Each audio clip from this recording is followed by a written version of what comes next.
Chapter 3. You create your own fate. Man's destiny. Many are wont to think that man's fate is determined or decided by someone up there. But this someone simply makes available to every man, with a capital M, the most powerful energy in the universe. An energy capable of not only shaping its holder's destiny, but of creating whole new galaxies. This energy is called human thought. It is not enough just to know that this is so. One must become consciously aware of this phenomenon. One must feel it. How completely we are able to become aware of it, to feel and understand it, determines the degree to which the secrets of this vast universe of ours unfold before us, the degree to which we perceive how its wonders, or more precisely, its natural phenomena, work. It is only the conscious awareness and acceptance of the energy of thought that will allow us to make our lives and the lives of our loved ones truly happy. And yet it's precisely a happy life that is predestined for man on the earth.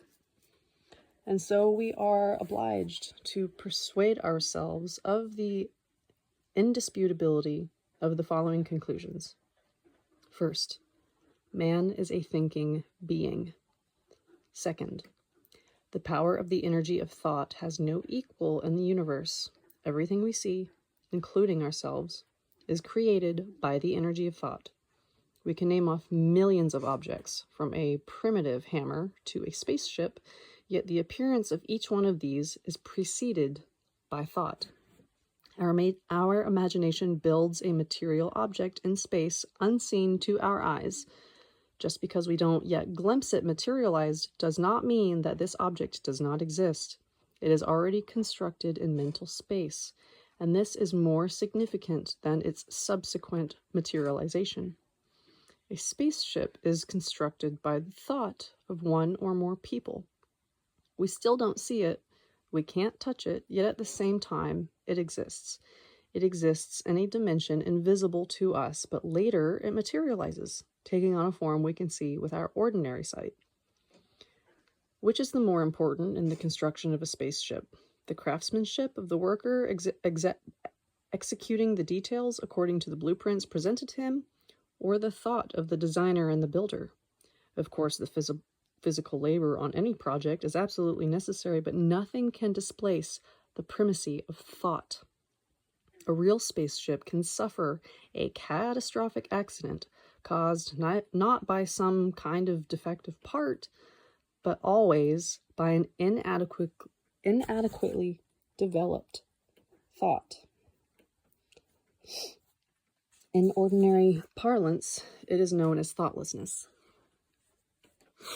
Thought is capable of foreseeing any kind of accident.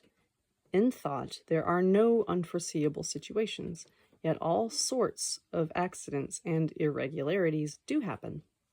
Why?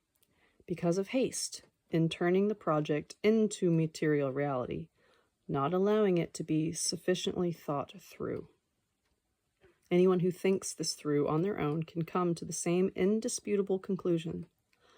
All objects that have ever been manufactured on the earth are materialized thoughts. Now it is vitally necessary to realize that absolutely all life situations, including life itself, are formed first of all in thought.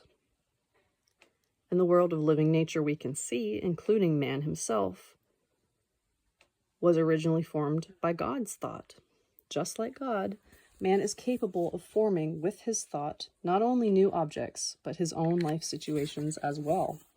If your thought is insufficiently developed or prevented by some cause from freely making use of its inherent energy and speed capabilities, your life situations will be influenced by somebody else's thoughts, possibly the thoughts of your family, acquaintances, or society in general.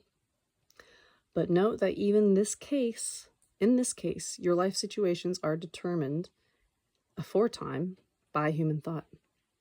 You have only yourself to blame if you have choked and imprisoned your own thinking. thereby subjecting yourselves to the will of another person's thoughts, meaning that your success or failures in your life are already dependent on this other person or persons. You may be persuaded of what I have just said through a variety of examples. Think what a man does before becoming a famous artist, performing artist. First of all, he dreams about it naturally, then thinks up a plan of how to attain his dream, and then steps into action. He takes part in amateur productions, studies at an appropriate school, then takes the job in the theater, film studio, or symphony orchestra. Some people may protest and say that while everybody dreams of becoming the most famous performing artist, only a few actually achieve this, while others are obliged to look for work in another field, and that has nothing to do with their career in the arts. Besides the dream, one needs talent as well. Yes, of course, that is true, but talent is also a product of the power of thought. What about physical and natural gifts? They are significant, of course. But then again, human thought is not so stupid as to inspire a legless person to enroll in ballet school. So many bugs.